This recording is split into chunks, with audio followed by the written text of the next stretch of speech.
मैं अपने ही अपार्टमेंट के हॉलवे में -23 डिग्री की कड़कड़ाती ठंड में मर रहा हूँ। दरवाजे के उस पार से मुझे साकी के हंसने की आवाज़ आ रही है। वो रायू की किसी बात पर हंस रही है। मेरा अपार्टमेंट, मेरा दरवाज़ा। पर अब मुझ में गुस्सा होने की भी हिम्मत नहीं बची। धीरे धीरे अंधेरा छाने लगता है और फिर अचानक रोशनी होती है। मैं बिस्तर पर हूँ। मेरा बिस्तर, मेरे अपार्टमेंट की छत और खिड़की के पास वो जूते के आकार का पानी का दाग जिसे मैं हज़ारों बार देख चुका हूँ। मैं उठकर बैठता हूँ। मेरा हाथ ठीक है। कोई फ्रॉस्ट बाइट नहीं, कोई दर्द नहीं। फ्लोर हीटर अपने आप चालू होता है ठीक सुबह के 7 बजे, जैसा वो रोज होता है। टीवी पहले से ही ऑन है। ग्रे सूट पहने एक न्यूज एंकर मुस्कुरा रहा है। आज सुबह 4 बजे एटमॉस्फेरिक इंजेक्शन का काम सफलतापूर्वक पूरा कर लिया गया। ग्लोबल क्लाइमेट स्टेबलाइजेशन प्रोजेक्ट के वैज्ञानिकों ने पुष्टि की है कि केमिकल का फैलाव तय पैरामीटर्स के भीतर हो रहा है। शुरुआती अनुमान बताते हैं कि सतह का तापमान जल्द ही कम होना शुरू हो जाएगा।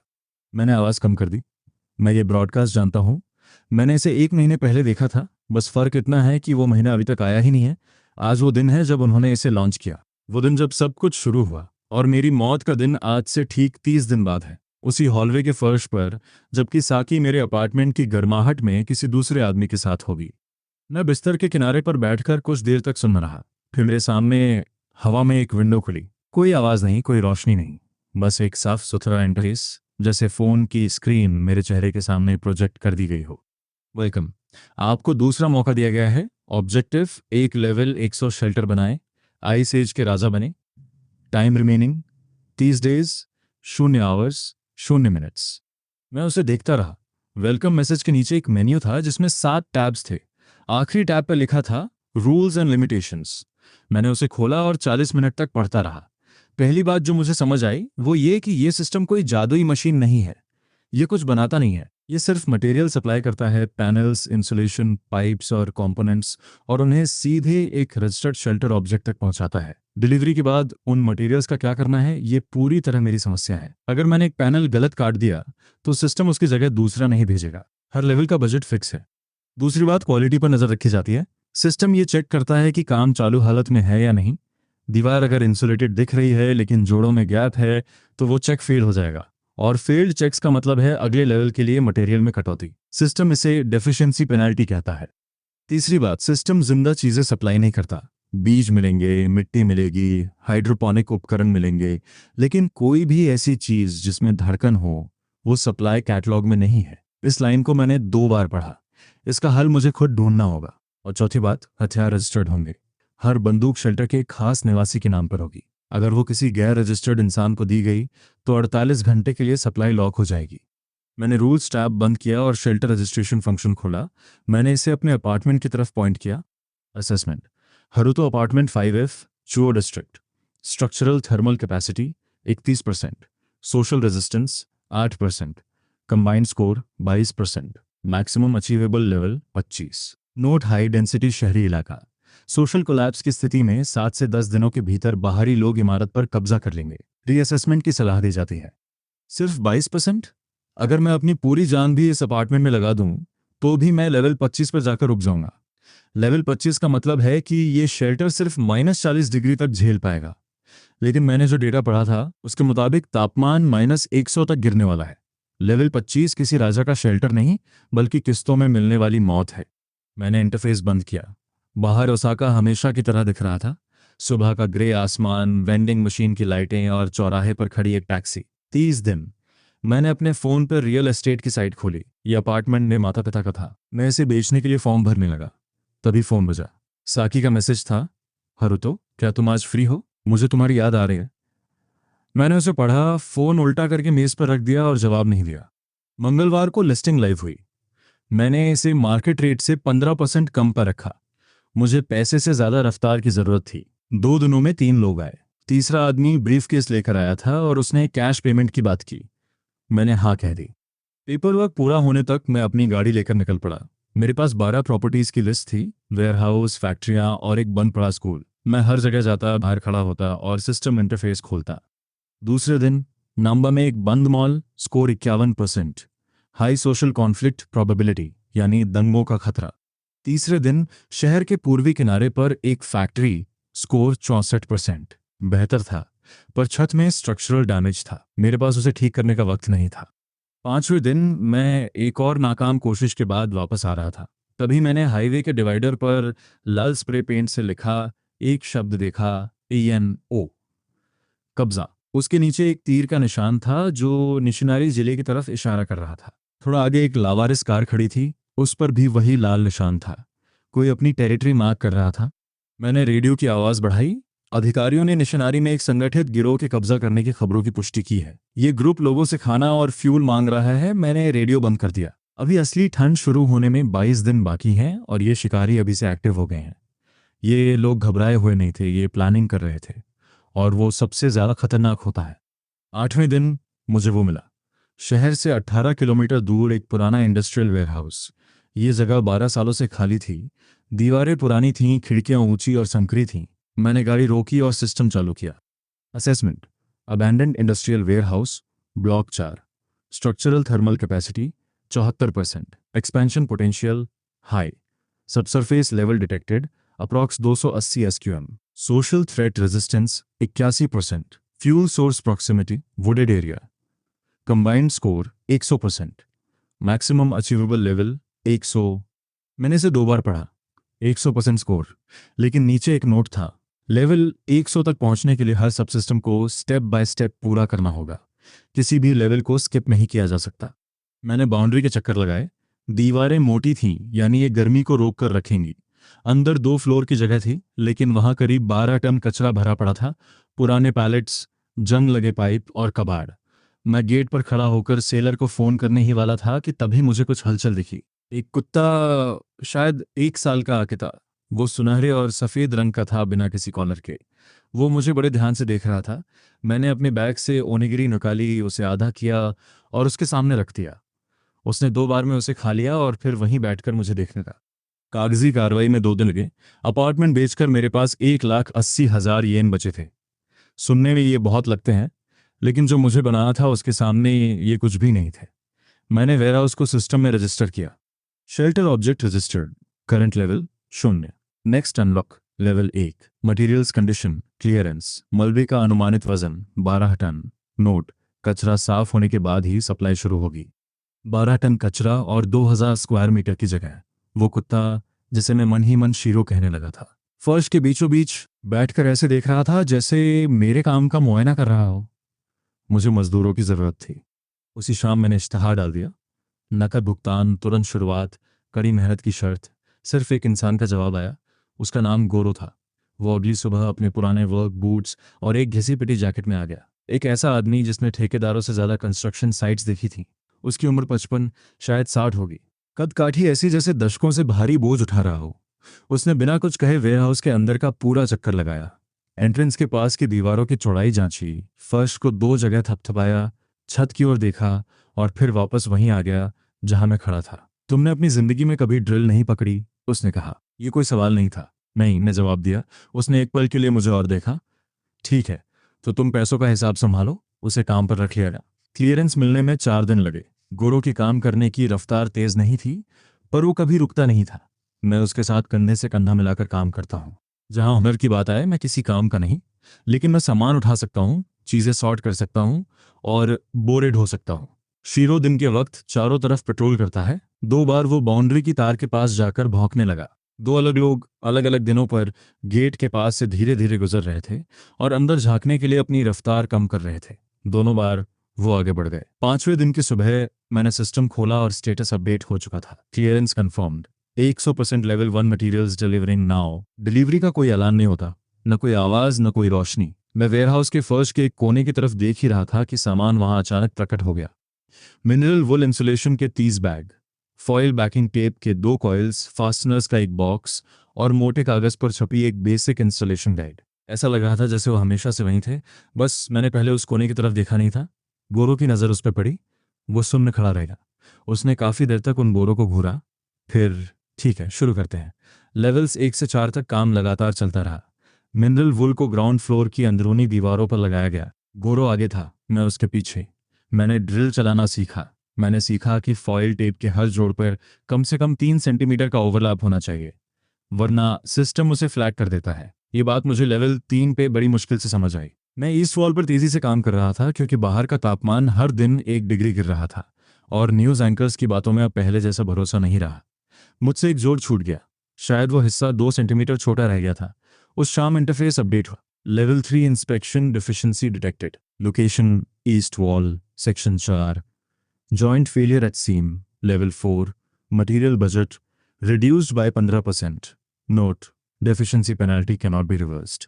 Ensure complete functional integrity before marking stage is complete. मैंने गोरो को वो नोटिफिकेशन दिखाया। उसने उसे पढ़ा, फिर मेरी तरफ देखा। ये हमें चेक कर रहा है, उसने कहा। ये हमेशा चेक करता है। मैंने उस जोड़ को ठीक किया। गोरो ने बिना कुछ कहे मुझे काम करते हुए देखा, जिसका उसकी तरफ से मतलब था कि उसे काम पसंद आया। लेवल 5 पहला असली फैसला लेकर आया। सिस्टम ने लेवल 5 के लिए 2 ऑप्शंस दिए। Unlock option A, enhance thermal insulation package, जो ग्राउंड फ्लोर की थर्मल रिटेंशन को 40% बढ़ा देता है, -30°C से नीचे के तापमान के लिए recommended. Option B, base electrical generator unit, जो लाइटिंग, वाटर पंप्स और सर्वेलेंस समेत सभी इलेक्ट्रिकल सबसिस्टम्स को चालू करने के लिए ज़रूरी है। इस यूनिट के बिना सभी लेवल्स पर इलेक्ट्रिकल सबसिस्टम अनलॉक्स ब्लॉक रहे। मैंने दोनों डिस्क्रिप्शंस को ध्यान से पढ़ा, फिर दोबारा पढ़ा। प्रॉब्लम साफ थी। ऑप्शन ए वो है जिसकी मुझे अभी ज़रूरत है। ठंड बढ़ रही है और मौजूदा इंसुलेशन सिर्फ -25 तक ही झेल सकती है। ऑप्शन बी वो है जिसकी ज़रूरत मुझे आगे चलकर पड़ेगी। जनरेटर के बिना मैं कैमरास, वाटर पंप्स या कोई भी इलेक्ट्रॉनिक सिस्टम अनलॉक नहीं कर सकता, जिसका मतलब है कि एक पॉइंट के बाद शेल्टर का विकास रुक जाएगा, चाहे मेरा लेवल कुछ भी हो। लेकिन आगे बढ़ने के लिए मेरा जिंदा रहना ज़रूरी है। मैंने ऑप्शन ए चुना। फिर अपनी नोटबुक खोली और लिखा, जनरेटर। इसे सेकेंड हैंड खरीदो जब तक येन की कोई कीमत है। अगली सुबह मैं 40 मिनट दूर एक इंडस्ट्रियल सैल्वेज मार्केट गया और एक पुराने डीजल जनरेटर पर 35,000 येन खर्च किए। हालत खस्ता थी पर चालू था। गोरो ने 20 मिनट तक उसकी जांच की, 2 कनेक्शंस बदले और उसे एडिक्वेट घोषित कर दिया। हमने उससे एक तार खींची और एक सिंगल ओवरहेड वर्क लाइट से जोड़कर उसे चालू किया। वेयरहाउस में अब रोशनी थी। ये बहुत बड़ी बात नहीं लगती। ईंटों और इंसुलेशन के बीच परछाइयां बनाता हुआ एक नंगा बल्ब, लेकिन शीरो चलकर फर्श के बीचों बीच आया, ठीक बल्ब के नीचे बैठा और ऊपर देखने लगा। Level 5 complete. दीवारें -40 तक झेल सकती हैं, बाहर का तापमान -9 है और गिर रहा है। पहले दिन वाला न्यूज़ एंकर अब मुस्कुरा नहीं रहा था। घड़ी में अब सिर्फ 22 दिन बचे थे। Resources level 5 shelter, enhanced insulation, second hand diesel generator. Goro 1,45,000 येन बचे हुए। शिरो लेवल 6 पार्टीशन पैनल्स डिलीवर करता है। जब वो प्रकट हुए तो मैंने उन्हें गिना। 42 पैनल्स। अगर सावधानी से प्लान किया जाए तो 6 कमरों के लिए काफ़ी। मैंने 8 का प्लान बनाया था। मैंने अपनी नोटबुक खोली और वो लेआउट स्केच देखा जो मैंने 3 दिन पहले बनाया था।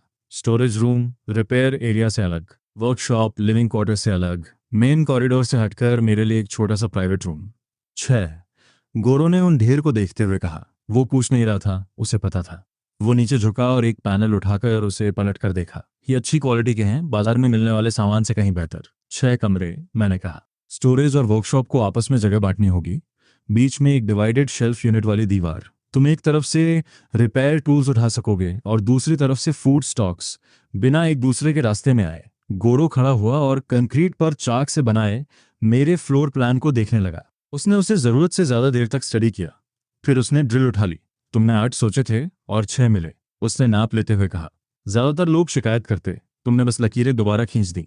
उसने इसके बारे में और कुछ नहीं कहा। पार्टीशन का काम 3 दिन चला। गोरो ने फ्रेमिंग संभाली और उसके निर्देशानुसार मैंने पैनल माउंटिंग की। लेवल 8 तक आते आते ग्राउंड फ्लोर अब कोई एक खाली हॉल नहीं रह गया था।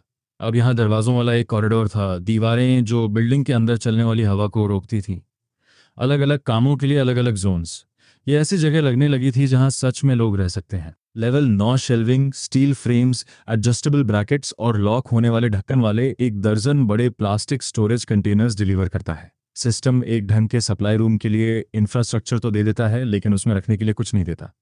मैं गाड़ी लेकर शहर गया। अब ड्राइव करना कुछ अलग सा महसूस हो रहा था। तापमान -14 था और सड़कों पर इसका असर दिखने लगा था। गाड़ियां कम थीं, लारिस गाड़ियां ज़्यादा। बाईपास के एक पेट्रोल स्टेशन के पंप पर हाथ से लिखा हुआ साइन रहा था, क्लोज्ड, नो सप्लाई। मैं जिस जनरल स्टोर पर रुका वहाँ चावल वाले शेल्व्स खाली पड़े थे। उनके पास जो कुछ बचा था मैंने सब खरीद लिया। चावल के 12 बैग, कैंड फिश और सब्जियों के 2 क्रेट्स, पानी के 6 बड़े कंटेनर्स, आयोडीन टैबलेट्स, नमक और ढेर सारा इंस्टेंट मीसो। कुल बिल 62,000 येन हुआ। मैंने कैश में पेमेंट की और अपने वॉलेट में बचे पैसे तब तक नहीं गिने जब तक मैं वापस हाईवे पर नहीं आ गया। जब मैं वापस लौटा, गोरो ने नए शेल्फ्स पर सारा सामान जमाने में मेरी मदद की। वो रखते रखते गिनती भी कर रहा था। वो खुद को रोक नहीं पाता, वो वैसा ही इंसान है। जब काम खत्म हुआ, वो पीछे हटकर पूरे कमरे को देखने लगा। 2 लोग, शायद 3 महीने, उसने कहा। 4 लोग, 6 हफ्ते, पर यहाँ 4 से ज्यादा लोग होंगे। उसने मेरी तरफ देखा। जल्द ही, मैंने कहा। वो वापस काम पर लग गया। वो लोग 2 दिन बाद आए। शिरो ने उन्हें सबसे पहले सुना। उसके गले से एक धीमी आवाज निकली, भौंकना नहीं, बस एक ऐसी फ्रीक्वेंसी जिसका मतलब था कि कोई आ रहा है। और मैंने अभी तय नहीं किया है कि वो दोस्त है या दुश्मन। मैंने गेट चेक किया।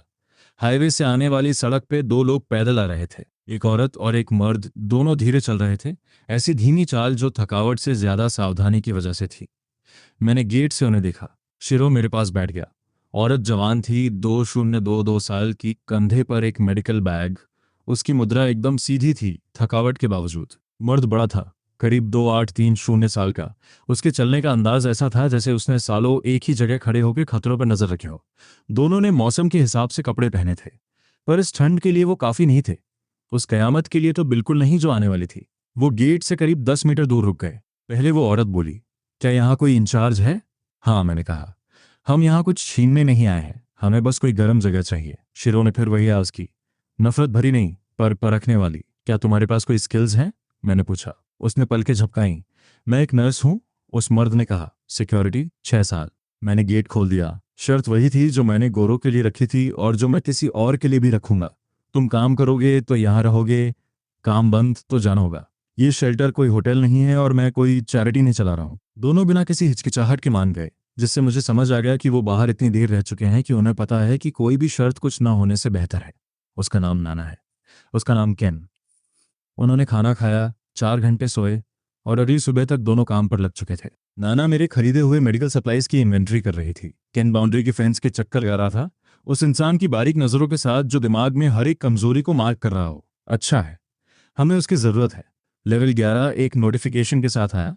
मैंने उसे 2 बार पढ़ा। Level 11 materials, green house module, polycarbonate wall panels X18, structural framing X1 set, grow light fixtures X6, soil medium 40 kilogram, seed variety pack X1। Note, green house को पैसिव थर्मल गेम के लिए south facing होना चाहिए। मौजूदा building की orientation सही है। और उसके नीचे एक अलग बॉक्स में advance notice. Level 13 small farm module, animal enclosures X4, feeding equipment, bedding material, feed stock 30, DAY supply. Note, system supply catalogue में जिंदा जानवर शामिल नहीं है। पशुओं का इंतजाम करना शेल्टर ऑपरेटर की जिम्मेदारी है। मैंने दूसरा नोट ध्यान से पढ़ा। सिस्टम मुझे फार्म बनाकर देगा, ढांचा, सामान, चारा, लेकिन उसमें जान डालने का काम मेरा होगा। वो मेरी समस्या है। मेरे पूछने से पहले ही नाना ने ग्रीन हाउस का जिम्मा संभाल लिया। पता चला कि उसकी माँ 20 साल से किचन गार्डन चलाती थी और कुछ चीजें इंसान कभी नहीं भूलता। उसने आधे घंटे तक ग्रो लाइट्स की प्लेसमेंट को स्टडी किया। मेरे कुछ कहने से पहले ही 2 फिक्सचर्स की जगह बदली और उसी दोपहर पहली सीड ट्रेस तैयार कर दी। उसे पता है वो क्या कर रही है। ग्रीन हाउस 2 दिनों में खड़ा हो गया। जब पैनल्स लॉक हो गए, लाइट्स जल गईं और पहली ट्रेज मिट्टी में जम गईं, तो वो पूरी बिल्डिंग का सबसे गर्म कमरा बन गया। बाहर 20 डिग्री के बीच वहां खड़े होना किसी चमत्कार जैसा लग रहा था। सिवाय इसके कि ये कोई चमत्कार नहीं था, ये पॉलीकार्बोनेट इंसुलेशन, सही पोजिशनिंग और सिस्टम की समझ का नतीजा था। लेवल 12 के आसपास तेकाशी आया। वो अकेला नहीं था, वो 2 और लोगों के साथ आया, एक आदमी और एक औरत, जो ऐसे लग रहे थे जैसे सदियों से चल रहे हों। लेकिन मेरी नज़र सबसे पहले टेकाशी पर पड़ी, क्योंकि जब मैंने गेट खोला और वही पुराने सवाल पूछे, स्किल्स, वर्क, टर्म्स, तो बाकी दोनों ने जवाब दिया, पर उसने नहीं। वो मेरे पीछे एंट्रेंस कॉरिडोर की छत पर लगी केबल राउटिंग को देख रहा था। इलेक्ट्रिकल्स किसने किए? उसने पूछा। मैंने गोरो ने पीछे से कहा, मुड़कर देखने की जहमत भी नहीं की। राउटिंग ठीक है, पर सेकेंडरी लाइन पर ग्राउंडिंग इशू है। अगर उस सर्किट पर 2 किलोवाट से ज्यादा लोड डाला तो दिक्कत होगी। गोरो मुड़ा और पल भर के लिए टेकाशी को देखा। उम्र क्या है तुम्हारी? 24। तुम्हें गेट पर खड़े होकर ग्राउंडिंग इशू का कैसे पता चला? मैं यहाँ से कनेक्शन पॉइंट देख सकता हूँ। क्लैंप का एंगल गलत है। गोरो ने कनेक्शन पॉइंट को देखा, फिर टेकाशी को। अंदर आओ। टेकाशी पढ़ाई से तो प्रोग्रामर है, पर वो इलेक्ट्रॉनिक्स की भाषा में सोचता है। पहले ही घंटे में उसने वायरिंग की ऐसी 3 समस्याएं ढूंढ ली जिनका मुझे पता भी नहीं था। 2 ठीक कर दी और तीसरी के लिए जरूरी सामान की लिस्ट बना दी। मैंने सामान की अगली सप्लाई रन में वो चीज़ें जोड़ दी। उसके दो साथी, 50 साल का हयाशी और एक शांत सी औरत रहा। दोनों के पास प्रैक्टिकल स्किल्स थीं और दोनों ने शर्तें मान ली। अब हम 6 लोग थे, साथ में शिरो। लेवल्स 13 और 14 फार्म मॉड्यूल लेकर आए। इंक्लोजर्स को ग्राउंड फ्लोर के उस हिस्से में लगाया गया जिसे मैंने खाली रखा था। 4 अलग बाड़े, चारे की चरनियाँ, पानी की लाइन और सिस्टम द्वारा दिए गए चारे के लिए स्टोरेज, सब कुछ था सिवाय उस एक चीज़ के जो एक फार्म को फार्म बनाती है। मैं उन खाली बाड़ों में खड़ा उन 4 दीवारों, ताज़ा बिछाली और भरी हुई चरनियों को देख रहा था। टेकाशी, मैंने कहा। पहले ही देख लिया है, उसने मेरे पास आकर खड़े होते हुए कहा। उत्तर में करीब 5 किलोमीटर दूर एक एग्रीकल्चरल प्रॉपर्टी है। सैटेलाइट व्यू में कुछ ऐसी इमारतें दिख रही हैं जिन्हें ढहाया नहीं गया है। कोई वहां जानवर रखता था। तुम्हें कैसे पता कि वो छोड़कर चले गए? क्योंकि सब छोड़कर चले गए। वोरका, तकरीबन सब। मैंने कैन की तरफ देखा। वो पहले ही अपनी जैकेट उठा रहा था। वो वैन लेकर गए और 2 घंटे तक गायब रहे। जब वो लौटे तो वैन से ऐसी आवाज़ें आ रही थीं जो मैंने पहले कभी नहीं सुनी थी। कार्गो सेक्शन से गुस्से भरी आवाज़ों का एक झुंड, जिसे गोरों ने गेट खुलने से पहले ही पहचान लिया। चिक्स, उसने सपाट आवाज़ में कहा। 4 मुर्गियाँ और 2 खरगोश। जिंदा, वैन के सफ़र से खफा पर सही सलामत। कैन को देखकर लग रहा था कि उसकी सुबह काफ़ी उलझी हुई रही है। तेकाशी के चेहरे पर एक हल्की सी संतुष्टि थी। मैंने जानवरों को बाड़ों में पहुंचाने में मदद की। नाना उन्हें देखने आई और तुरंत उनकी जांच शुरू कर दी, बिल्कुल वैसे ही जैसे वो हर चीज़ चेक करती है तरीके से, नोट्स लेते हुए। मुर्गियां 1 घंटे में सेटल हो गईं। खरगोशों ने ज़्यादा वक्त लिया। शिरो फार्म सेक्शन के एंट्रेंस पर बैठ गया और पूरी प्रोफेशनल फोकस के साथ उन्हें देखने लगा, जब तक कि मैं उसे डांट कर कहीं और जाने को नहीं कहा। वो गया, पर बहुत धीरे धीरे। गोरो मेरे कंधे के पास आया। क्या ये प्लान में था? सिस्टम ने कहा था खुद ढूंढो, तो मैंने ढूंढ लिए। उसने एक मुर्गी को पानी पीते हुए देखा। मैंने बहुत से लोगों के लिए काम किया है, उसने कहा। ज्यादातर लोग जब वो नहीं पाते जिसकी उन्होंने उम्मीद की थी, तो वो बस हाथ पर हाथ धरकर इंतजार करते हैं कि वो किसी और तरीके से उनके पास आ जाए। उसने अपनी बात पूरी नहीं की, उसे जरूरत भी नहीं थी। उस शाम लेवल 12 वाले ग्रुप के 2 लोग, हयाशी और रा, डिनर पर खामोश थे, आमतौर से ज्यादा खामोश। खाना खाने के बाद मैंने उनसे सीधे पूछा कि वो क्या छुपा रहे हैं। हयाशी ने एक पल के लिए अपने कटोरे को देखा, फिर बोला। वो निशिनारी के एक शॉपिंग मॉल से आए थे। सर्वाइवर्स का एक ग्रुप उसे अपना बेस बनाकर रह रहा था। करीब 40 लोग जो मिलजुल कर रिसोर्सेज और वॉच शिफ्ट संभाल रहे थे। 1 हफ्ते तक सब ठीक चला।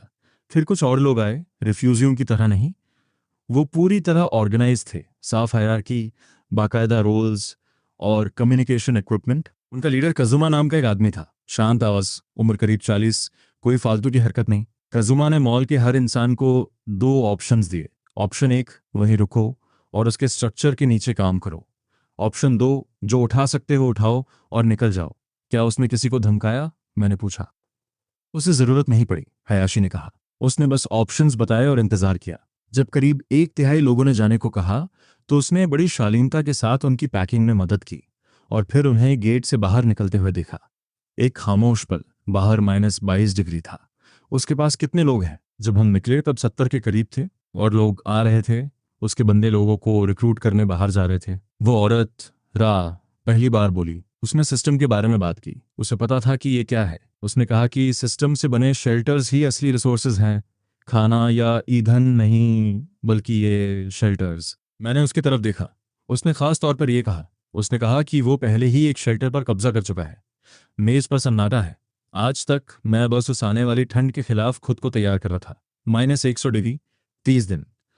सरवाइव करने के लिए कम से कम लेवल 30 की जरूरत थी। यही सबसे बड़ी समस्या थी। कम से कम अब तक तो ये लग रहा था। मैंने पुकारा, तकाशी।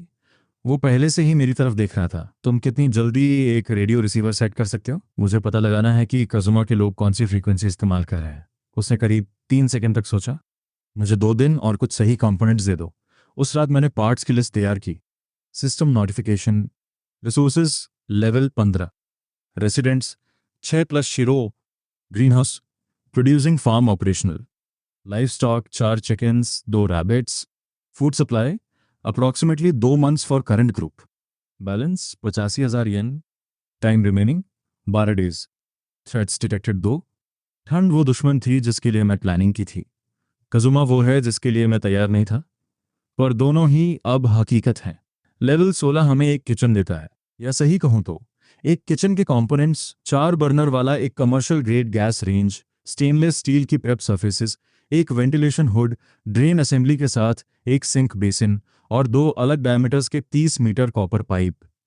ये पाइप वाटर सिस्टम के लिए है। सिस्टम सारा सामान एक ही बार में ड्रॉप कर देता है और उम्मीद करता है कि मैं खुद समझूं कि इन्हें जोड़ना कैसे है। गुरु ने एक पल के लिए उन कॉपर पाइप्स को देखा, शायद मन ही मन उनका रास्ता तय कर रहा था। 2 दिन, उसने कहा। हमारे पास 8 दिन है। तो फिर मैं 2 दिन लूंगा। वो बिना रुके 41 घंटों तक काम करता रहा। मुझे पता है, क्योंकि जब उसने काम शुरू किया था मैंने तब टाइम चेक किया था, और तब भी जब उसने अपनी कमर सीधी की, एक चिथड़े से अपने हाथ पोंछे और कहा कि पाइप का काम पूरा हो गया। उसने खाना खाया, 6 घंटे सोया और फिर वापस आकर रेंज इंस्टॉलेशन और हुड वेंटिंग का काम खत्म किया। जहां हो सका मैंने उसकी मदद की। ज़्यादातर समय मैं बस उसके रास्ते से हटा रहा और उसके मांगने पर चीज़ें पकड़ाता रहा। दूसरे दिन की शाम को नाना चावल, मिज़ो सूप और डिब्बा बंद स्टॉक से ग्रिल्ड मछली बनाई। कुछ ज़्यादा ताम झाम नहीं था। उसने दीवार के साथ लगी फोल्डिंग टेबल पर खाना परोसा और पहली बार हम सब एक साथ बैठने वाले थे। कोई ज़्यादा बात नहीं कर रहा था। सूप गर्म है। किचन से अब कंक्रीट की धूल और इंसुलेशन एडहेसिव की जगह खाने की खुशबू आ रही है। बाहर तापमान -17 डिग्री है। अंदर इतनी गर्माहट है कि केन ने अपनी जैकेट उतार दी है। शिरो दरवाजे के पास बैठा है और तकाशी से मछली का एक टुकड़ा लेता है, जिसे वो बड़े सलीके से खाता है। गोरो ने अपना बाउल खत्म किया, चॉपस्टिक्स नीचे रखी और कुछ नहीं कहा। यही तरीका है जिससे मुझे पता चलता है कि सब कुछ सही है। लेवल 17 से किचन पूरा हो जाता है। लेवल 18 पर बॉयलर रूम मिलना चाहिए। जैसे ही लेवल 17 का सामान डिलीवर हुआ, मैंने लेवल 18 की अनलॉक का कंडीशंस चेक की। System UI, level 18 unlock, boiler system status blocked. Reason, prerequisite not met. Water circulation system incomplete. Current functional status 70%। Required status for unlock 100%। Action required, complete water circulation loop including return line and pressure relation. System will re-evaluate upon reported completion. मैं workshop section में गोरो को ढूंढता हूँ और उसे notification दिखाता हूँ। वो उसे पढ़ता है। फिर वो वाटर सिस्टम के पास जाकर एक एक कनेक्शन को अपने हाथों से टटोलने लगता है। करीब 3 मिनट में उसे गड़बड़ मिल जाती है। रिटर्न लाइन का एक हिस्सा जिसे उसने बाद में करने के लिए छोड़ दिया था, क्योंकि पानी तो आ ही रहा था और सिंक भी काम कर रहा था, तो लगा कि काम हो गया। 70%, उसने लगभग खुद से कहा। सिस्टम को इस बात से फर्क नहीं पड़ता कि नल चल रहा है। वो पूरे लूप को चेक करता है। उसने कोई जवाब नहीं दिया, बस अपना पाइप कटर उठा लिया। बाकी बचे काम में लगभग पूरा दिन लग गया। रिटर्न लाइन, प्रेशर वाल्व और बेसमेंट एक्सेस के पास एक फ्लो रेगुलेटर। जब काम खत्म हुआ तो उसने इंटरफेस के जरिए कंप्लीशन रिपोर्ट की। सिस्टम ने करीब 8 सेकंड तक इवैल्यूएशन किया। System UI, water circulation system functional 100%। Level 18 unlock, boiler system now available. मैंने तुरंत उसे सेलेक्ट कर लिया। बॉयलर सिस्टम के कंपोनेंट्स बेसमेंट में आ गए। इसके लिए यही सही जगह है। बिल्डिंग का अंडरग्राउंड लेवल सबसे ज़्यादा थर्मली स्टेबल हिस्सा है और सबसे निचले पॉइंट से गर्मी बांटने का मतलब है कि सिस्टम कन्वेक्शन के साथ काम करेगा, उसके खिलाफ नहीं। गोरो को ये बात बिना बताए समझ आ गई। जब तक मैं नीचे पहुंचा, वो ऊपरी मंजिलों तक पाइप ले जाने का नक्शा अपने दिमाग में बना चुका था। इंस्टॉलेशन में 3 दिन लगे। ये अब तक की सबसे पेचीदा चीज थी जो हमने बनाई थी। इसलिए नहीं कि कोई एक हिस्सा मुश्किल था, बल्कि इसलिए क्योंकि इसे बाकी हर चीज से सही तरह से जोड़ना था। पाइप्स को हर कमरे तक पहुंचना था। 6 अलग अलग पॉइंट्स पर प्रेशर बराबर होना था। बॉयलर को बिल्कुल सीधा माउंट करना था, उसे सही से सील करना था और वेंटिलेशन के साथ ऐसे जोड़ना था कि जहरीली गैसें अंदर के बजाय बाहर जाएं। दूसरे दिन मैंने बॉयलर यूनिट की सिस्टम स्पेकशीट खोली और ऑपरेशनल नोट्स पढ़ने लगा। और फिर मैंने वो लाइन पढ़ी जो मुझे पहले ही देख लेनी चाहिए थी। Fuel requirements: the boiler system operates on wood, coal, or diesel fuel. The system supply catalog does not include fuel of any type. Fuel sourcing and ongoing supply is the responsibility of the shelter operator. मैं एक पल के लिए सुन्न होकर बैठ गया। System ने मेरे लिए एक ऐसा बॉयलर बनाया जिसे ईंधन चाहिए, पर उसे देने का उसका कोई इरादा नहीं है। मैंने डिलीवरी को फिर से देखा। Boiler, pipe, fittings, control unit, सब कुछ परफेक्ट है, पूरा है, पर बिना जलाने वाली किसी चीज़ के बिल्कुल बेकार है। मैं पूर्व की ओर वाली खिड़की के पास गया और पेड़ों की कतार को देखा। पूर्वी सीमा पर मौजूद वो जंगल लकड़ियों का एक अच्छा सोर्स है। ज़्यादातर सीडर और सरू के पेड़, काफ़ी घने। आम हालातों में वहाँ लकड़ियाँ काटने के लिए परमिट चाहिए होता, पर मौजूदा हालातों में परमिट जैसे शब्द का मतलब 10 दिन पहले ही खत्म हो चुका है। केन और ताकाशी ने अगली सुबह काम शुरू कर दिया। मेरे पास 2 आरी हैं, कबाड़ बाजार से लाया हुआ एक चेन सॉ और 2 लोग जो उन्हें चला सकते हैं। वे 2 घंटे की शिफ्ट में काम करते हैं। ये थकान की वजह से नहीं बल्कि ठंड को मैनेज करने के लिए है। पहले इनके खत्म होने तक हमने पूर्वी दीवार के अंदर इतनी लकड़ियां जमा कर ली थीं कि बॉयलर 4 दिन तक चल सके। ये काफ़ी नहीं है, बिल्कुल भी नहीं। हमें 3 महीने का स्टॉक चाहिए, मैंने डिनर पर उनसे कहा। कैम मन ही मन हिसाब लगाने लगा। बॉयलर के मौजूदा खपत के हिसाब से 3 महीने का मतलब बहुत सारे पेड़। मैंने कहा, हर वो दिन जब बाहर जहाँ सुरक्षित हो हम लकड़ियाँ काटेंगे। तकाशी ने सिर हिलाया। वो पहले ही किसी और चीज़ के बारे में सोच रहा था। उसके सिर झुकाने के अंदाज से मैं बता सकता था। क्या बात है? मैंने पूछा। मैं उस रेडियो रिसीवर पर काम कर रहा था, उसने कहा। आज दोपहर मैंने उसे पूरा कर लिया। उसने इसे उन कंपोनेंट से बनाया था जो मैंने शहर के आखिरी चक्कर के दौरान खरीदे थे। वो ट्रिप अब एक अलग युग जैसी लगती है। तब शहर शहर जैसा दिखता था। दुकानें खुली थीं। तापमान सिर्फ -14 था। उसने साझा वर्कस्पेस के अपने हिस्से में वर्कबेंच पर उस रिसीवर को असेंबल किया था। एक कॉम्पैक्ट यूनिट जिसमें डिजिटल फ्रीक्वेंसी स्कैनर था और एक छोटे स्पीकर से जुड़ा एंटीना वायर। उसने तार को पूर्वी दीवार के एक छेद के जरिए ऊपर तक पहुंचाया था। डिनर के बाद उसने उसे चालू किया और हम सब वर्कबेंच के चारों ओर बैठकर उस खरखराहट को सुनने लगे, जिसमें बीच बीच में कुछ आवाजें उभर रही थीं। ज्यादातर आवाजें निजी थीं। घरों के रेडियो पर लोग अपने परिवार वालों तक पहुंचने की कोशिश कर रहे थे। कुछ ऑटोमेटेड इमरजेंसी ब्रॉडकास्ट जो 2 दिन पहले अपडेट होना बंद हो गए थे। उत्तर में कहीं बैठा कोई हैम ऑपरेटर खाली आसमान को मौसम का डेटा सुना रहा था। फिर तकाशी को वो फ्रीक्वेंसी मिल गई।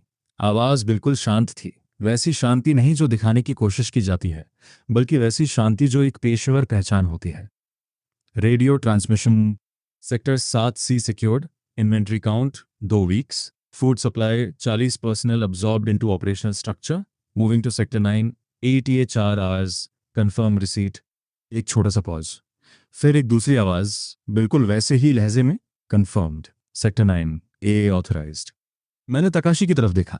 सेक्टर 9 A, उसने कहा। उसने अपने लैपटॉप पर रोड साइंस और सैटेलाइट इमेजरी से बनाया हुआ एक कच्चा मैप खोला। उसने करीब 7 किलोमीटर दूर एक जगह की तरफ इशारा किया। 7 किलोमीटर।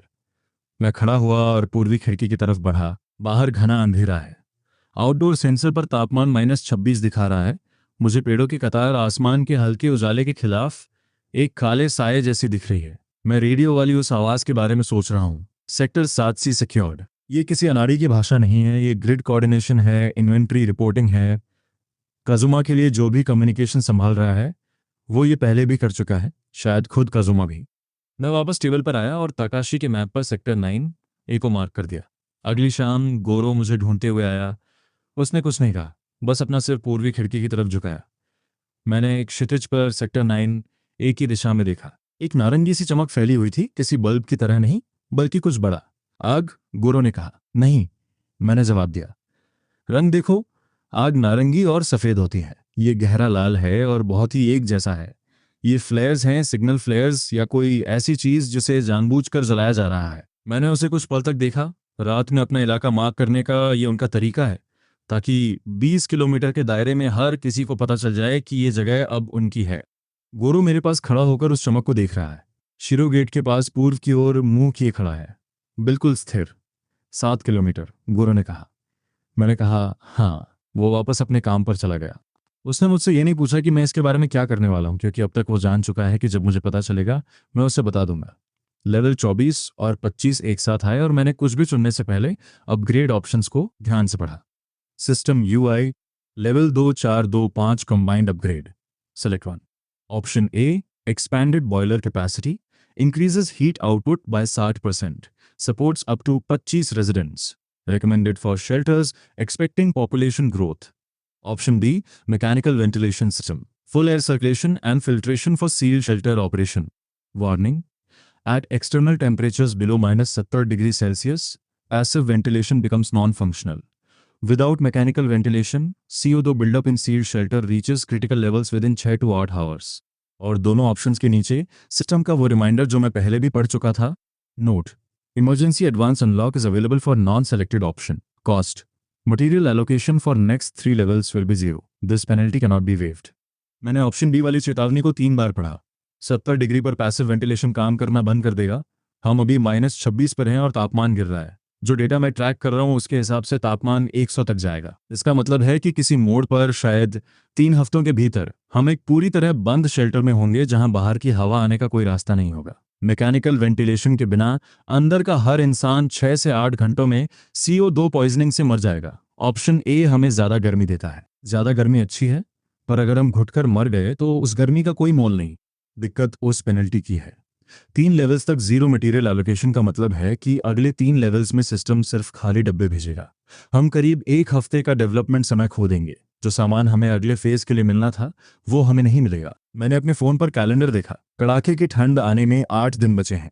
मैंने ऑप्शन बी चुना और इमरजेंसी एडवांस अनलॉक को एक्टिवेट कर दिया। कंफर्मेशन स्क्रीन पर आ गया, ventilation system unlocked, note levels 26, 27 and 28, material allocation 0। This penalty is recorded and cannot be reversed. गोरो ने मेरे कंधे के ऊपर से नोटिफिकेशन पढ़ी। 3 लेवल तक खाली बक्से। उसने कहा हाँ। वो एक पल के लिए खामोश रहा। वैसे भी बंद जगह में बॉयलर ज़्यादा गर्मी देता है, एफिशिएंसी बढ़ जाती है। शायद हमें एक्सपेंशन की ज़रूरत नहीं थी। मैंने कहा यही मैंने भी सोचा। तुम ये कह सकते थे। मैंने पहले हिसाब लगाया। उसने एक ऐसी आवाज़ निकाली जो हंसी तो नहीं थी। वो वेंटिलेशन इंस्टॉल करने नीचे चला गया। दिन खत्म होते होते मैकेनिकल सिस्टम चालू हो गया। बिल्डिंग के अंदर हवा की एक शांत लगातार हलचल महसूस हो रही थी। फिल्टर्ड हवा अंदर आ रही थी और जहरीली हवा सीलबंद एग्जॉस्ट के जरिए बाहर। प्रकाशी ने मेन कॉरिडोर में जो सेंसर लगाया था उस पर CO2 की मात्रा बिल्कुल सुरक्षित रेंज में थी। बाहर 29 डिग्री है। 8 दिन बचे हैं। कजुमा के लोग 7 किलोमीटर दूर हैं। अंदर सब सुरक्षित हैं, गर्म हैं, सांस ले रहे हैं। 6 लोग और एक कुत्ता जो हर 2 घंटे में फेंस की रखवाली करता है, चाहे कोई उससे कहे या ना कहे। बॉयलर लकड़ियों पर चल रहा है। लकड़ियां पेड़ों से आ रही हैं और वो जंगल अभी भी वहां है। फिलहाल के लिए इतना ही काफ़ी है। System status update. Resources level 25। Boiler system operational. Fuel wood ongoing supply from eastern tree line. Current stock 3 weeks. Ventilation full mechanical active. Residents 6+ शुरू। Marauder activity confirm 7 kilometre east. Time remaining 8 days. Balance 85,000 yen. Penalty levels 26, 27, 28 zero materials. Level 26, 27 और 28 के boxes deliver हुए। ये कोई मुहावरा नहीं था।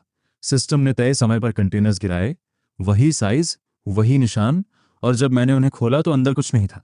साफ प्लास्टिक की दीवारें, सही सलामत ढक्कन और सिर्फ हवा। वो पेनल्टी जो मैंने वेंटिलेशन के लिए कबूल की थी अब अपना असर दिखा रही थी। गुरु ने पहला बक्सा खोला, अंदर देखा, उस बंद किया, दूसरा खोला, फिर बंद किया और अपने हाथ बांधकर पीछे हट गया। तुम्हें पता था, उसने कहा। यह कोई इल्जाम नहीं था, बस एक सच था। मुझे पता था, मुझे भी पता था। उसने उन खाली डब्बों के ढेर को देखा, अभी भी थोड़ा गुस्से में। वो जायज़ था। उसने एक खाली बक्सा उठाया और उसे स्टोरेज रूम में ले गया ताकि उसे रैक की तरह इस्तेमाल कर सके। वो आखिरी दम तक काम की बातें ही सोचता है। ये 3 लेवल्स बर्बाद नहीं हुए। बिना नए सामान के इंस्टॉल करने के लिए कुछ नहीं था, पर करने को बहुत कुछ था। केन और तकाशी हर उस दिन जंगल में होते थे जब मौसम साथ देता, ताकि पूर्वी दीवार के पास लकड़ियों का ढेर खड़ा कर सके। नाना ग्रीन हाउस के आउटपुट पर नजर रख रही थी और लाइट्स के शेड्यूल को पौधों की ज़रूरतों के हिसाब से सेट कर रही थी। हयाशी और रा ने रोजाना मेंटेनेंस का काम संभाल लिया था। सील चेक करना, बॉयलर प्रेशर पर नजर रखना और CO2 की रीडिंग नोट करना। शेल्टर चल रहा है। ये बिना नए सामान के भी चल रहा है क्योंकि इसे इतने सही ढंग से बनाया गया था कि इसे हर वक्त नए टुकड़ों की जरूरत नहीं। और ये कोई इत्तेफाक नहीं है, सब कुछ इसी सीक्वेंशियल बिल्ड के लिए था। लेवल 20 खत्म हुआ और लेवल 29 के साथ आर्मरी आ गई। इसकी डिलीवरी एकदम सीधी सादी थी। एक स्टील गन कैबिनेट जिसमें सिस्टम इंटरफेस से जुड़ा एक लॉकिंग मैकेनिज्म लगा है। 4 हंटिंग राइफल्स जिनमें बेसिक साइटिंग है और सील्ड बॉक्सेस में 400 राउंड एम्युनिशन। किसी भी चीज को हाथ लगाने से पहले मैंने वो नोटिफिकेशन पढ़ा। System notification, armoury system important. जारी किए जाने के वक्त सभी फायर आर्म्स सीधे तौर पर शेल्टर रेजिडेंट्स के नाम पर रजिस्टर किए जाएंगे। किसी भी रजिस्टर्ड फायर आर्म को किसी अनरजिस्टर्ड व्यक्ति को सौंपने पर भविष्य की सभी आर्मरी सप्लाई डिलीवरीज पर 48 घंटे का लॉकआउट लगा दिया जाएगा। रजिस्ट्रेशन के लिए पूरा नाम, शेल्टर, रेजिडेंसी कंफर्मेशन और सिस्टम एक्नॉलेजमेंट अनिवार्य है। अनरजिस्टर्ड व्यक्ति सिस्टम इशूड फायर आर्म्स प्राप्त या उपयोग नहीं कर सकते। मैंने सबको मेन रूम में बुलाया। हम 7 लोग हैं।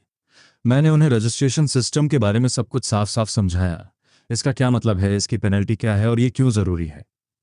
फिर मैंने उन्हें बताया कि आज रात मैं 4 लोगों को रजिस्टर कर रहा हूँ। खुद को, गोरो, केन और नाना को। तेकाशी, हयाशी और रिको को कल रजिस्टर किया जाएगा, उनसे अकेले में बात करने के बाद। ऐसा नहीं है कि मुझे उन पर भरोसा नहीं है।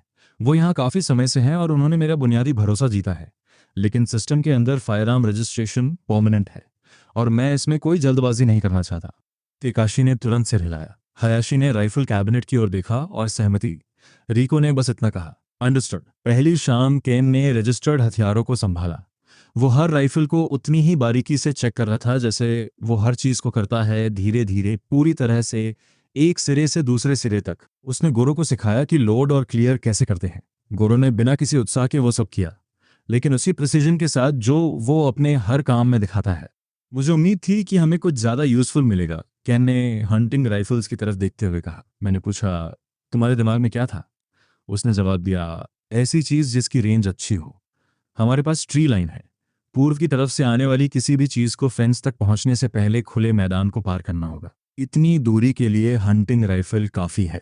उसने बिना किसी बहस के मेरी बात मान ली। वो फील्ड्स ऑफ फायर के बारे में सोच रहा था। अच्छा है।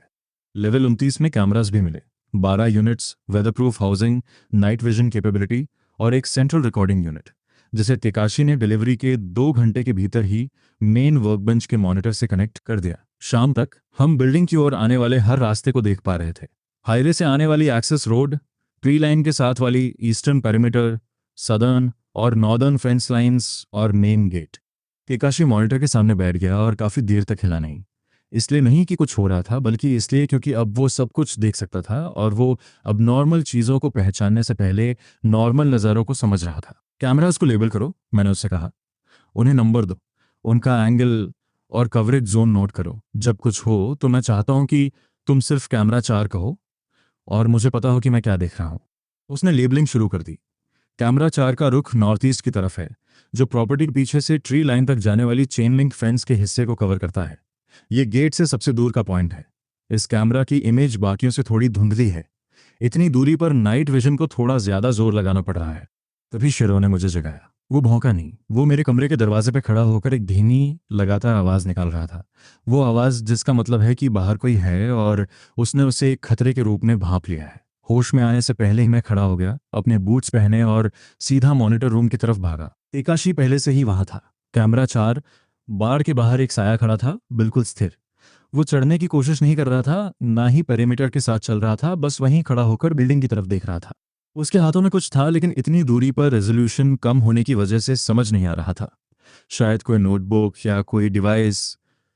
शिरो आकर मेरे पास खड़ा हो गया, मॉनिटर देखते हुए अभी भी वही आवाज़ निकाल रहा था। कितनी देर से? मैंने तेकाशी से पूछा। जब मैं बैठा तभी से वो वहाँ था, शायद आपके आने से 10 मिनट पहले। केन दरवाजे पर दिखा, पूरी तरह तैयार, हाथ में राइफल लिए। मैं साइड डोर से बाहर निकलकर ट्री लाइन के रास्ते पीछे से घूम कर आ सकता हूँ, मैंने कहा। नहीं। वो इंतजार करने लगा। हम बाहर नहीं जाएंगे, हम बस देखेंगे। अगर वो रिकॉनेसेंस कर रहा है तो बाहर जाने का मतलब होगा कि हमने उसे देख लिया है। अंदर रहने का मतलब है कि या तो हम सो रहे हैं या हमें परवाह नहीं है। दोनों ही सूरतों में उसे कम जानकारी मिलेगी। केन ने अपनी राइफल थोड़ी नीचे की। उसे ये बात पसंद नहीं आई, मैं देख सकता था, पर उसने इंतजार किया। वो साया 23 मिनट तक कैमरा 4 के सामने खड़ा रहा, फिर मुड़ा और पूर्व की ओर वापस ट्री लाइन में गायब हो गया। उसके बाद कोई ठीक से सो नहीं पाया। सुबह गेट पर एक निशान था, रेड स्प्रे पेंट, वही कांजी जो मैंने 3 हफ्ते पहले हाईवे डिवाइडर्स पर देखा था। जेनु। इस बार बिना किसी एरो के, बस वो कैरेक्टर सीधे गेट पैनल के बीचों बीच बना था। इतना ताज़ा कि अगर मैं 1 घंटा पहले बाहर आता तो उसे स्प्रे करते हुए देख लेता। मैं कड़कड़ाती ठंड में कुछ पल उसके सामने खड़ा रहा। कजुमा के लोगों को इस लोकेशन का पता चल चुका है। उन्हें पता है कि ये बिल्डिंग खाली नहीं है। हमारी लाइट्स, बॉयलर से निकलता धुआं, एग्जॉस्ट और वो एंटेना वायर जो टेकाशी ने दीवार पर लगाई थी, उन्होंने अपने ग्रिड सिस्टम में इसे दर्ज कर लिया है। सेक्टर समथिंग उनके डेटाबेस में एक नोटेशन, एक ऐसी जगह जहां उन्हें वापस आना है। मैंने अपने फ़ोन से उस निशान की फ़ोटो ली और अंदर चला गया। मैंने ब्रेकफास्ट के वक्त सबको नहीं बताया। मैंने सिर्फ केन, टेकाशी और गोरो को बताया। बाकियों को वक्त आने पर पता चल जाएगा, लेकिन अभी इस जानकारी से वो कुछ कर नहीं पाएंगे। और फालतू की चिंता सिर्फ रिसोर्सेज की बर्बादी है, जिससे कोई आउटपुट नहीं निकलता। वो बाड़ को नाप रहा था, केन ने कहा। कमज़ोर कड़ियाँ ढूंढ रहा था। कैमरा 4 के पास का हिस्सा अभी भी चेन लिंक है। वो उसी की मैपिंग कर रहा था। मुझे पता है हमें सॉलिड पैनल्स चाहिए, मैंने जवाब दिया। हमें मिल जाएंगे। हम फेंस अपग्रेड से बस 2 लेवल्स दूर हैं। उसने मुश्किल से मेरी बात मानी। दोपहर में रेडियो पर गवर्नमेंट अनाउंसमेंट हुई। एक ऑफिशियल आवाज़ जो बस एक रटा रटाया स्क्रिप्ट पढ़ रही थी। ओसाका प्रीफेक्चर के निवासियों को सूचना, सभी अर्बन जोन्स के लिए मैंडेटरी इवैक्यूएशन ऑर्डर अब लागू हो गया है। इमरजेंसी शेल्टर्स अंदरूनी इलाकों में बनाए गए हैं। सभी नागरिकों से तुरंत वहां पहुंचने का आग्रह किया जाता है। उम्मीद है कि अगले 48 से 72 घंटों में तापमान इंसानी सहन शक्ति से भी नीचे गिर जाएगा। 48 से 72 घंटे यानी 2 दिन। सब मेन रूम में है। सबने ये सुना है। रेडियो मेज पे रखा है जिसमें वही लूप बार बार बज रहा है। नाना ने मेरी तरफ देखा। क्या हम जा रहे हैं? नहीं। इमरजेंसी शेल्टर्स लोगों से भरी ऐसी बड़ी इमारतें होंगी जहां सबको गर्मी, खाना और पानी चाहिए होगा, और उसे वो सरकार मैनेज कर रही होगी जो 1 महीने में भी एटमॉस्फेयर को स्टेबलाइज नहीं कर पाई। मैंने कमरे में मौजूद बाकी लोगों की तरफ देखा। हमारे पास गर्मी है, खाना है, पानी है और ऐसी दीवारें हैं जो टिकी रहेंगी। सन्नाटा छा गया। रेडियो फिर से बजा। Mandatory evacuation order now in effect. गोरो ने उसे बंद कर दिया। 2 दिन बाद सिस्टम ने लेवल 30 डिलीवर किया। Level 30 materials, emergency thermal barrier installing, full perimeter thermal reinforcement, upgraded window sealing, subfloor heating layer for basement level, updated shelter tolerance -85 degree Celsius sustained. Note, यह अपग्रेड एक critical threshold है। -85 degree Celsius से नीचे के तापमान के लिए habitability बनाए रखने के लिए और स्ट्रक्चरल अपग्रेड्स की जरूरत होगी।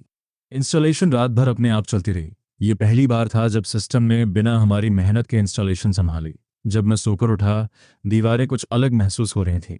दिखने में नहीं, लेकिन बिल्डिंग अब बॉयलर की गर्मी को बेहतर तरीके से रोक पा रही थी। बिल्कुल वैसे ही जैसे एक सीलबंद थर्मोस एक खुले बर्तन के मुकाबले तापमान को रोक कर रखता है। बाहर का थर्मोमीटर -42 दिखा रहा था। मैंने सबको मेन रूम में इकट्ठा किया और उन्हें लेवल 30 का नोटिफिकेशन, नई टॉलरेंस रेटिंग और बाहर का तापमान दिखाया। गोरो ने काफी देर तक डिस्प्ले को देखा, फिर मेरी तरफ मुड़ा। तुम्हें ये नंबर हमेशा से पता था, उसने कहा। लेवल 30। जिस दिन मैं यहाँ आया था तुम उसी दिन से इसी के लिए काम कर रहे थे। मैंने कहा, हाँ। 30 ही क्यों? क्योंकि 30 वो मुकाम है जहाँ हम ठंड से मरने के खतरे से बाहर निकलकर बाकी चीज़ों के बारे में सोचने लायक बनते हैं। उसने धीरे से सिर हिलाया। और वो बाकी चीज़ें, उसने कहा, उनमें वो आदमी भी शामिल है जिसने हमारे गेट पर पेंट किया था। बाहर तापमान -42 है और गिर रहा है। इवैक्यूएशन ऑर्डर को 2 दिन बीत चुके हैं। शहर खाली हो रहा है। एक्सेस रोड पर 18 घंटों से सन्नाटा है। लेवल 30 के अंदर 7 लोग हैं और एक कुत्ता जो अभी कैमरा 4 के मॉनिटर के सामने ऐसे बैठा है जैसे वो खुद पहरा दे रहा हो। ठंड अब अकेली समस्या नहीं है। ये सबसे बड़ी समस्या भी नहीं है, लेकिन हम अभी भी यहाँ हैं। बिल्डिंग की स्थिति, level 30, emergency thermal barrier active, shelter holds to -85 degree Celsius, 7 resident और शिराओ, 4 लोगों के लिए firearms registered, 3 pending. Camera system operational, 12 units. Gate marked by Kazuma scouts. Location confirmed in their grid. शहर लगभग खाली है। पेनल्टी लेवल्स पूरे हुए। नॉर्मल मटेरियल सप्लाई लेवल 31 से फिर शुरू होगी। सड़कें 2 दिनों से सूनी हैं, सिर्फ शांत नहीं बल्कि खाली। इवैक्यूएशन ऑर्डर के बाद से हमारी एक्सेस रोड पर एक भी गाड़ी नहीं दिखी है। कभी कभार दूर हाईवे पर कोई परछाई दिख जाती है, कोई पैदल तेजी से जा रहा है बिना रुके। दूसरे दिन तक वो भी दिखने बंद हो गए। बाहर थर्मोमीटर अब -60 दिखा रहा है। बॉयलर 8 घंटे के फ्यूल साइकिल पर चल रहा है। जब तापमान -45 के नीचे गिरा तो केन और तक्षी लकड़ी काटना बंद करने पर मजबूर हो गए। इस लेवल की ठंड में हमारे पास मौजूद गियर के साथ बाहर काम करना नामुमकिन है। हमारे पास अभी इतना स्टॉक है कि 3 हफ्ते निकल जाएंगे। उसके बाद या तो तापमान बढ़ेगा या हमें कोई और रास्ता ढूंढना होगा। मैंने उस रास्ते के बारे में सोचना शुरू कर दिया है, पर वो बाद की बात है। अंदर का तापमान +4 पर टिका हुआ है। मुर्गियां अंडे दे रही हैं। ग्रीन हाउस में पहली सब्जियां उगने की हैं। कॉरिडोर में CO2 डिस्प्ले नॉर्मल है। 7 लोग -60 डिग्री के बीच एक ईंटों की इमारत में जिंदा और सुरक्षित हैं, क्योंकि हमने इसे सही सीक्वेंस में बनाया, बिना कुछ छोड़े। करीब 4 घंटों के लिए सब कुछ कंट्रोल में लग रहा था। तभी टेकाशी ने रेडियो स्टेशन से हाथ ऊपर किया। ये हमारी तरफ डायरेक्टेड है, उसने कहा। ब्रॉडकास्ट नहीं है, पॉइंटेड ट्रांसमिशन हमारी स्पेसिफिक फ्रीक्वेंसी पर। मेन रूम में मौजूद हर शख्स पत्थर बन गया। स्पीकर से आने वाली आवाज़ दूरी के बावजूद एकदम साफ थी। कोई मर्द था, उम्र शायद 40 के आसपास। उसके लहजे में वो शांति थी जिसमें कोई दिखावा नहीं था। ये काजुमा है। तुम लोग एक अच्छी फैसिलिटी चला रहे हो, मैं उसकी इज्जत करता हूँ। तुम्हारी जैसी बिल्डिंग सलामत और फंक्शनल रहनी चाहिए, ना कि उन लोगों के हाथों जलनी चाहिए जिन्हें इसकी कद्र नहीं। मैं एक वर्किंग अरेंजमेंट का प्रस्ताव दे रहा हूँ। तुम्हारी मंथली सप्लाईज का 20% एक लोकेशन पर पहुंचाया जाएगा, जिससे मैं तय करूंगा। बदले में तुम्हारी फैसिलिटी हमारी प्रोटेक्शन के अंडर रहेगी, कोई दखल अंदाजी नहीं, कोई जबरन घुसपैठ नहीं। तुम्हारे पास इस फ्रीक्वेंसी पर जवाब देने के लिए 48 घंटे हैं। ट्रांसमिशन खत्म हुआ, सन्नाटा। किससे प्रोटेक्शन? केन ने पूछा। उसी से, गोरो ने कहा। और वो मजाक नहीं कर रहा था। मैंने रेडियो की तरफ देखा। 20% सप्लाईज एक 90 तोले सौदे जैसा लग रहा था। ऊपर से देखने वाजिब, पर काजुमा को 20% देने का मतलब है कि उसे पता होगा हमारे पास क्या है। इसका मतलब है regular contact, regular inventory check और हमारे डिलीवरी पॉइंट पर उसकी मौजूदगी। इसका मतलब है कि ये सौदा कभी भी उसकी मर्जी से बदला जा सकता है, एक ऐसे शख्स के जरिए जिसके पास 100 लोग हैं और ऐसी गाड़ियां जिन्हें हम रोक नहीं सकते। मैंने कोई जवाब नहीं दिया। 48 घंटे बीत गए। मैंने वो वक्त काम में बिताया। लेवल 31 का सामान आना शुरू हो गया था। स्टील फेंस पैनल्स जो लेवल 29 में चाहिए थे, वो आखिरकार आए। गोरो और केन ने 2 दिन लगाकर उन्हें चेन लिंक वाले हिस्सों पर फिट किया, खासकर उस नॉर्थ ईस्ट हिस्से में जिसकी मैपिंग स्काउट ने कैमरा 4 से की थी। 49वें घंटे में रेडियो फिर से चालू हुआ। वही आवाज़, वही शांति।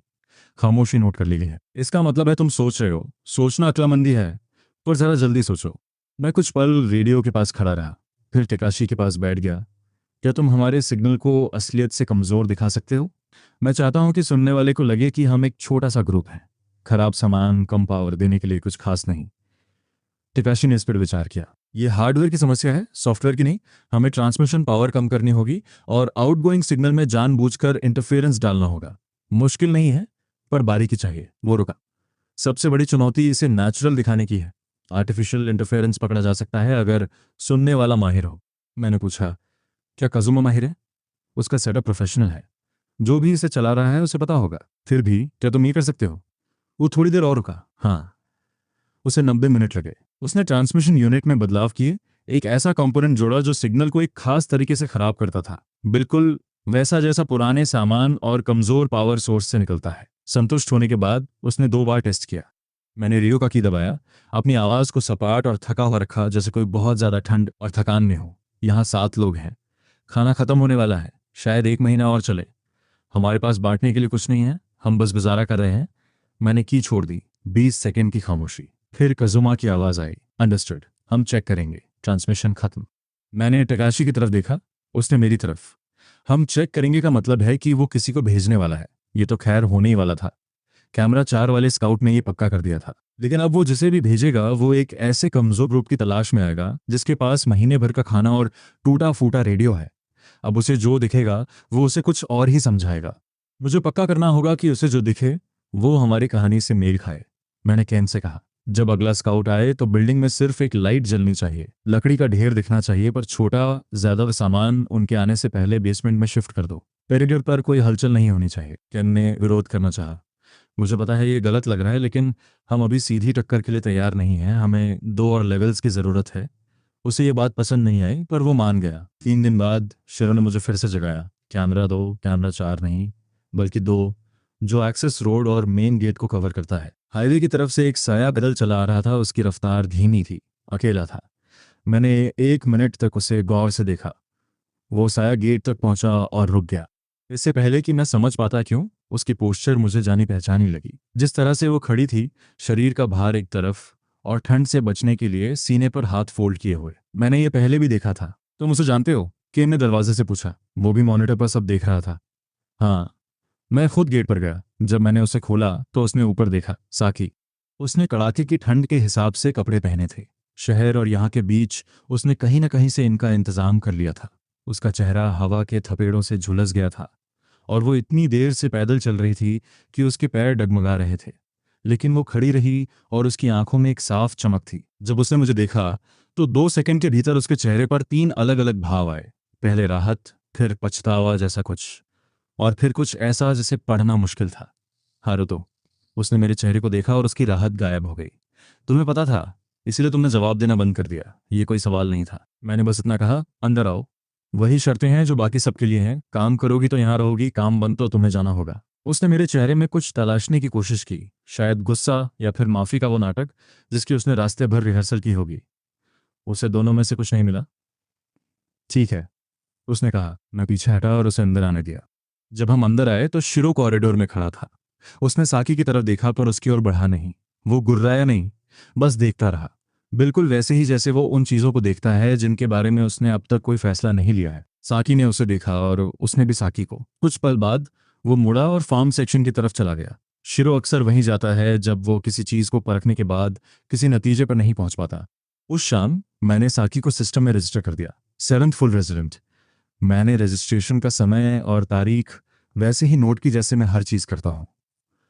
बाद में बॉयलर के पास कॉरिडोर में नाना मुझे मिली। उससे बचकर रहना, उसने कहा। उसकी आवाज़ धीमी थी, कोई चुनौती नहीं। मुझे पता है। उसने एक बार सर हिलाया और वापस ग्रीन हाउस की तरफ चली गई। उसने विस्तार से कुछ नहीं कहा और ज़रूरत भी नहीं थी। नाना चीज़ों को वैसे ही भांप लेती है जैसे तकाशी वाई इनको समझता है, और गोरो स्ट्रक्चरल प्रॉब्लम्स को जल्दी, खामोशी से और सटीकता से।